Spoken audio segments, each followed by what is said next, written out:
talk to the people about, okay, so you haven't been here before. What are your perceptions if you haven't visited? Based on the information you're getting, whether it be word of mouth, articles, TV, news, whatever, what are your perceptions? And then we also said to people who have visited before, okay, you've been here.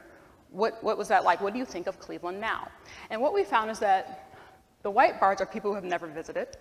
So this is just all based on perception, so information they were getting without coming here. And the orange bars are people who have visited here. And what you can see is there's a pretty big gap. And just so you know, so some of the numbers are really small. I was giving you guys a reading test. But it's 53, 60%, et cetera. And this was done in 2012. So this is really right when we were coming out of the recession. And compared to some of our peer set, which right now we describe as our drive-in markets, that's like the Columbus, Pittsburgh, et cetera.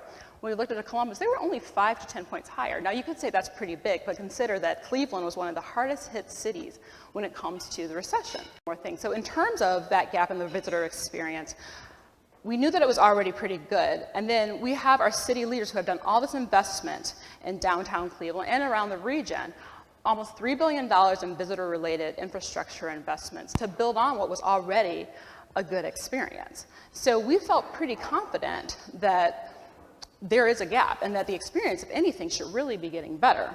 This is a quote that I really like from Anthony Bourdain. I think that troubled cities often tragically misinterpret what's coolest about themselves. They scramble for cure-alls, something that will attract business, always one convention center, one pedestrian mall, or a restaurant district away from revival. They miss their biggest, best, and probably most marketable asset, their unique and slightly off-center character. Few people go to New Orleans because it's a normal city or a perfect or safe one.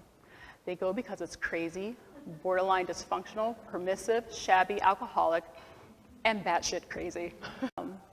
And so that kind of speaks to the next part of what I wanted to mention in terms of why travel and tourism is important to the entire economy of Cleveland. And it's because travel and tourism actually drives more than just the visitor economy. We did a study with Oxford Economics, along with 6 other CVBs, and you can see their logos there. And what we found is that travel and tourism is an important and growing industry, and it generates more jobs and more than any other more than any other traded sector of its size. Since 1980, the GDP grew by more than 75%, and spending on lodging grew 200%. Employment grew 7.9%, and the broader economy showed a growth of 6.1%. So what we know from the research that was conducted is that a growing visitor economy drives broader economic growth.